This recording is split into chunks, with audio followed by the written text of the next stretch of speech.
Assalamualaikum warahmatullahi wabarakatuh. Kembali lagi di pembelajaran daring Bahasa Indonesia kelas 8. Semoga kalian sehat dan tetap semangat dalam mengikuti setiap pembelajaran. Baik, kali ini kita masih membahas terkait dengan teks berita. Selamat mengikuti. Beberapa hari ini netizen di dunia dihebohkan dengan kabar terbaru dari Palestina. Selain konflik yang belum selesai, kini Saudara, hari ini pemerintah akan mengumumkan keputusan bersama soal panduan penyelenggaraan tahun ajaran baru di masa pandemi. Keputusan bersama ini akan disampaikan Menko PMK Muhadjir Effendi. Dan saudara, di hari pertama masuk untuk tahun ajaran baru, SMA Negeri 3 di Merauke, Papua menerapkan protokol kesehatan bagi para peserta didik baru. Langkah ini dilakukan untuk mencegah penularan atau penyebaran virus COVID-19. Pihak sekolah memeriksa suhu tubuh setiap siswa yang hendak masuk pada pagi hari ini ke sekolah. Setiap siswa juga diwajibkan untuk tetap menggunakan masker selama berada di dalam sekolah. Di hari pertama masuk sekolah. Baik, kali ini kita masuk ke dalam menyajikan teks berita secara tertulis. Nah, apa saja yang harus diperhatikan ketika akan membuat sebuah teks berita? Di antaranya adalah yang pertama, menentukan sumber berita, di mana sumber berita ini adalah topik yang akan kita angkat, topik yang akan kita bahas di dalam sebuah berita. Nah, tetap harus diperhatikan dari segi syarat-syaratnya ataupun ciri-ciri teks berita. Seperti yang sudah dibahas minggu lalu, yaitu terkait dengan aktual, faktual, objektif, dan lain sebagainya. Dan harus diperhatikan juga topiknya itu berita apa atau peristiwa apa yang menarik dan menyangkut kepentingan banyak orang. Yang kedua adalah membuat daftar pertanyaan. Artinya adalah ketika kamu sudah mempunyai topik berita, lalu akan mendatangi sumber berita, tidak bingung ketika kamu sudah berada di lokasi tersebut. Jadi, pertanyaannya sudah jelas ada. Oke, yang ketiga adalah mendatangi sumber berita.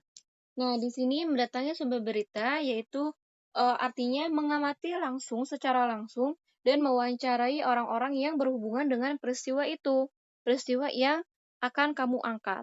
Oke, itu adalah yang ketiga. Selanjutnya, keempat adalah mencatat fakta-fakta penting. Maksudnya, di sini adalah kerangkanya, kerangka di dalam teks berita, yaitu berkaitan dengan pola adik Simba. Apa itu adik Simba? Masih ingat kan? Adik Simba itu adalah apa, di mana, kapan, siapa, mengapa, dan bagaimana. Nah, jadi dituliskan, mencatat fakta-fakta penting melalui pola adik Simba. Oke, yang terakhir adalah mengembangkan catatan menjadi teks berita. Oke, jadi setelah kamu sudah membuat kerangkanya, lalu harus mengembangkan catatan tersebut menjadi sebuah paragraf atau menjadi sebuah teks berita yang utuh. Nah, namun harus diperhatikan juga dari segi struktur dan kebahasaan di dalam teks beritanya.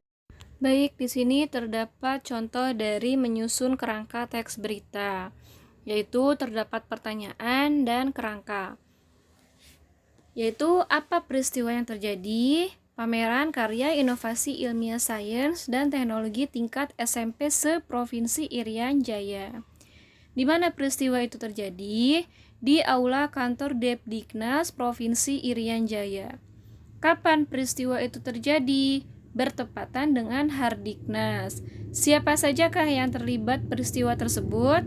Yaitu siswa-siswa SMP seluruh Provinsi Irian Jaya dan gubernur, pejabat yang terkait. Mengapa peristiwa tersebut diperlukan? Sebagai sarana mengekspresikan kreativitas, komunikasi antar sekolah, serta perkembangan iptek. Bagaimana berlangsungnya peristiwa tersebut? Sangat menarik perhatian dan banyak mendapatkan respon positif dari banyak pihak. Oke, itu adalah contoh dari kerangka teks berita. Selanjutnya, sesudah menyusun kerangka berita, maka harus dibuat atau mengembangkan dari kerangka tersebut menjadi berita yang utuh. Silahkan disimak, dibaca, dipahami. Ini adalah contoh berita secara utuh atau lengkapnya.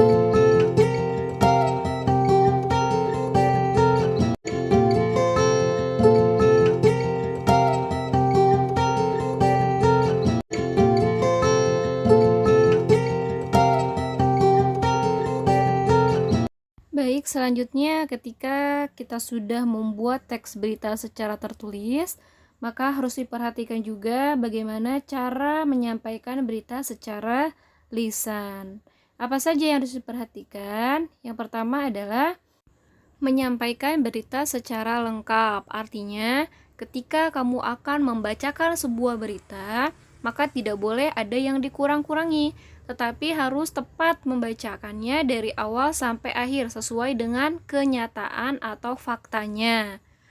Oke, yang kedua adalah menggunakan bahasa komunikatif. Komunikatif di sini maksudnya adalah dapat dikomunikasikan oleh siapa, yaitu oleh si pembacanya dan dapat dimengerti oleh si pendengarnya. Intinya komunikatif di sini adalah bahasa yang harus dimengerti atau mampu menyampaikan pesan dari seseorang ke orang lain. Nah, itu adalah yang kedua ya, menggunakan bahasa komunikatif. Ketiga, menyampaikan berita secara ekspresif. Berarti dilihat dari mimik wajahnya. Jadi harus ekspresif, tidak boleh datar, tapi tidak boleh berlebihan juga, sesuai dengan yang ada. Oke, itu adalah beberapa menyajikan baik secara tertulis maupun secara lisan. Oke, mungkin ini adalah materi terakhir kita di bab 1 terkait dengan teks berita. Semoga apa yang disampaikan kalian dapat pahami ya. Baik, di sini terdapat bagaimana atau praktik teman-teman kalian membacakan berita secara lisan atau membuat sebuah berita. Selamat menyaksikan. Assalamualaikum, selamat sore pemirsa. Kabar sore hadir menjumpai Anda dengan saya Siti Jemima dan saya Atsila Faizuna. Sejumlah informasi terkini, tajam dan teraktual kami sajikan untuk Anda.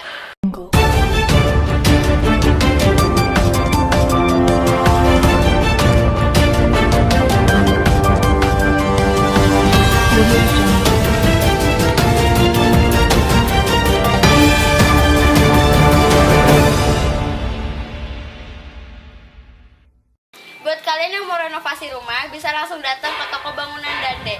Sekarang saya sudah terhubung dengan Anis di lokasi. Halo Anis. Terima kasih Atsila. Pemirsa, sekarang saya sudah berada di depan toko bangunan Dande yang berada di Jalan Raya Gemalapik. Mari kita masuk.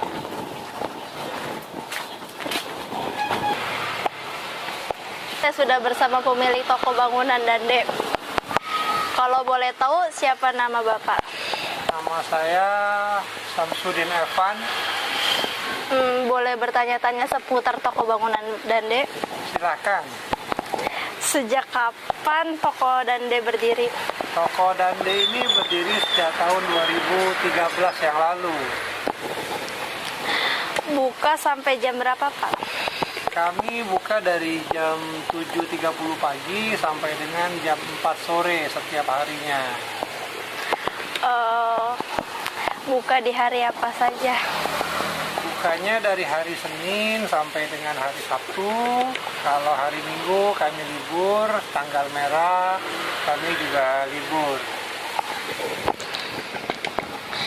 Apa sejarah berdirinya toko Dande?